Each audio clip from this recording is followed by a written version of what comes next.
Hey everyone, this is Cosomut once again. As you know, I keep doing these introductions, but yeah. I'm playing one of my favourite fighting games as a child, a game called Primal, which was released on the Sega megadrive and Super Nintendo. This is the Sega megadrive version, and essentially it's a fighting game with dinosaurs. Basically, the main storyline was the catastrophe occurred across Earth, and humankind have devolved into a primitive state. 7 dinosaurs rose from the Earth, and basically we're gods over their own dominion. There's 6 gods and 1 goddess. I'm actually fighting the goddess now, Vertigo, the goddess of insanity, with one of the villains in 7. She's kicking my ass at the moment. But the guy I'm playing, the little raptor dude, his name's Talon. He's the god of survival, I believe. And he's a good guy. The other gods were, I'll do the good guys first. You had Blizzard, god of virtue, who's basically a giant gorilla. You had Armadon, god of lightning and the earth, who is a fusion between a ceratopsian and an ankylosaur. Then you had Sauron, who was my other favourite character in this, who's a yellow and purple T-Rex, and, well, Malisaur I should say, and he was the god of hunger. Then for the villains you had Vertigo, who was the goddess of insanity. She's basically a sauropod fused with a king cobra. Diablo, who's a red and black T-Rex, and Chaos, who is another monkey, but he's a real gross looking yellow. Yeah, this game actually got quite a bit of controversy back in its day, like early 90s I think it was. Mainly because of one character's fatality in this. You'll forgive me if I don't actually know too many moves with each character, because I haven't played this for a long time. I just picked it up again and decided to start playing it. But I decided to show you everyone because it's a game that really was underrated, and the fighting mechanics and stuff are pretty cool. I like the fact that you've got like a measurement for your character's heart and your brain. If the brain bar, which is underneath the health, goes to 0, then the character gets stunned, and if they die, their heart explodes, as you just saw.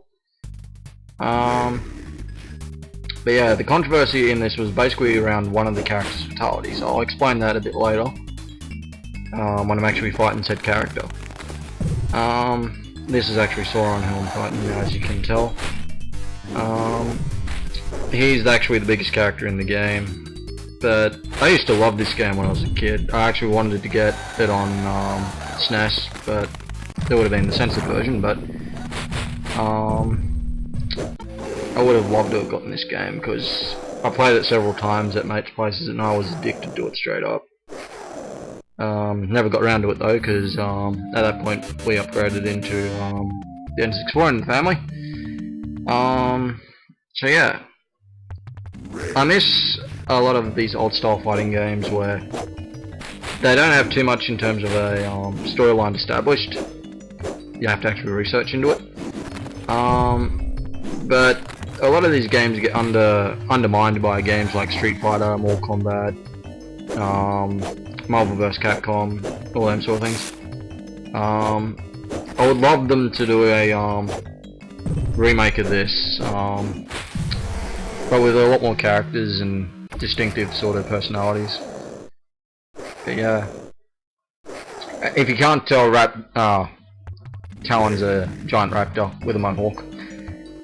He's designed for speed and acrobatics and stuff. I was going to mention in one of my early fights, the second round with Vertigo, I was sitting there for a second and I was doing like little flighty sort of thing. Kind of reminded me of a dog. It's like, but yeah. At the moment, this is Armadon. I almost killed him twice. He was a favourite of mine, but he is one of the hardest characters to control. Yeah, no, I'm missing. I don't know the fatalities of the characters, unfortunately, otherwise I'd show you the epic gory fatalities that they've got. But you can always just YouTube them up if you're curious. There was going to be an 8th character in this called Necrosis, who was going to be a giant skeletal dragon, because he was going to be an extra thing in the storyline, which was going to make it to a second game. Unfortunately,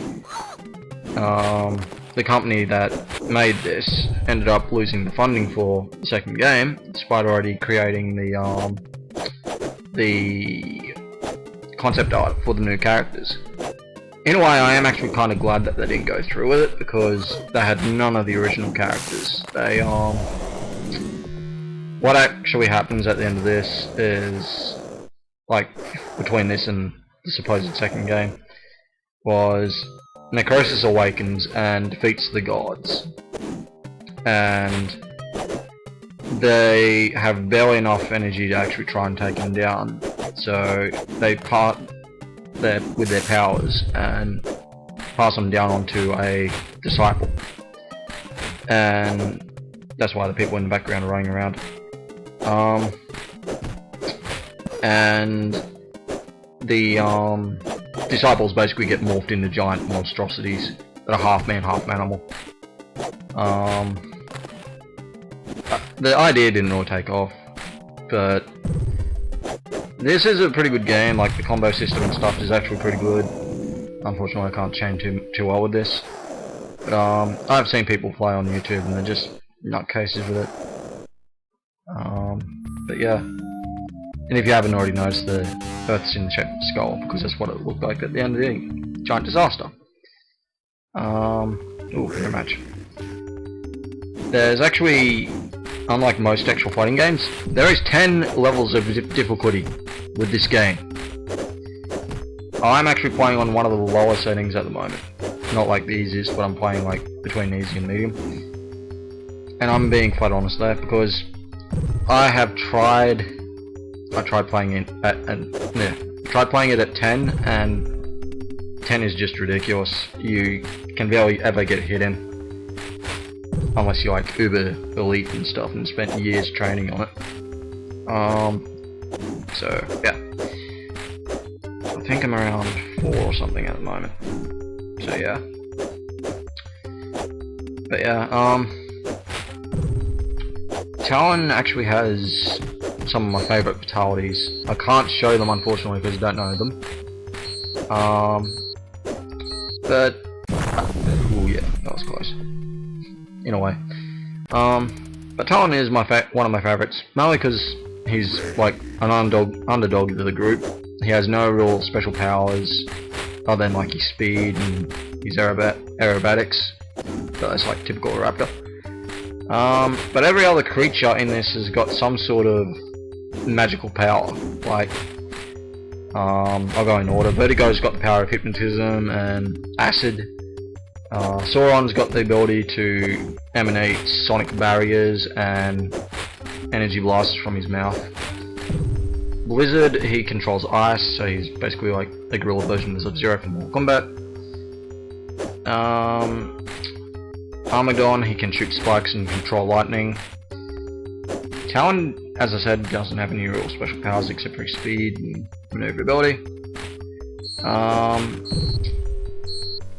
Who's next? Diablo, he basically has control of fire. And Chaos, well, I might as well tell you now.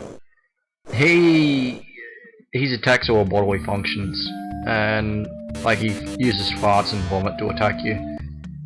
And the reason why I said the game's got controversy is just because of him. Because one of his actual fatalities involves him urinating on the enemy. And the urine is extremely acidic, so it melts the enemy away. But when the parents in America saw the megadrive version, which I'm playing, saw that fatality, they had a huge campaign to try and get this thing blacklisted. They nearly succeeded, but a lot of people, they said, okay, well what we'll do is we'll release it with a sensor, so you can like turn certain things off, or whatever. And that appeased them. Super Nintendo, they avoided the whole fiasco. They just went, alright, we're cutting the golden shower fatality out, which is, you know, a good thing, but at the same time, I've seen the fatality. It's not that gross. All you see is just like a giant steam cloud cover the enemy, and that's practically it. And then when the steam disappears, the corpse is like melted. But yeah, not Vertigo. Talon has some of my favorite fatalities. Like, there's one which I love where he waits for the opponent to fall over, and then he like screams, and then you see all these miniature raptors come up and meet the corpse. So he's a family man, so I do respect that. Yeah, I'm nearly finished with this anyway. I just got one more, I think. Yeah, got Chaos now. But yeah, yeah, this game handles alright, and as you can see, the graphics ain't the best, but look at the backgrounds, they look pretty good. Yeah, they actually made a series of collectible figurines, and they actually included the character Necrosis as well. They are quite hard to get nowadays because the fact that this series wasn't received that well. But I'd love to get my hands on at least 2 of them, and that'd be Talon and Sauron. But even if I could get one and it didn't matter, I'd still be happy with that. But yeah, I just wish games like this would receive a bit more love. Like this and Killer Instinct. Killer Instinct's another good series. That actually did create a sequel, and apparently Xbox One's gonna have a remake, but from what I heard, they ruined it pretty badly. Like, they're only releasing 3 characters and then you gotta buy the rest, which is pretty retarded. But yeah, I think this is the last character that I'm fighting. I'm pretty sure there's only 7. In some game modes though, they actually add an extra mode after, where you fight every character one after another. And I believe the mode's called Final Battle. That's pretty good, you know, like the stage is a volcano stage and all the volcanoes are erupting. It actually gives you a bit of a sense of desperation in it. But yeah, this is a in my opinion, this is a game that, you know, deserved a bit more of a chance. Despite all the things that, you know, people complained about and the small bugs that it may have, but I haven't really noticed that many. But yeah, if you get a chance to play this game, give it a go, and you might like it. I don't know what I'm going to do next in terms of videos. I may continue the Cloner series, or do another one-shot. Yeah, we'll see where we go, and I hope you enjoyed my little journey through this. This was Cosomut, and you've been watching me play Primal Rage.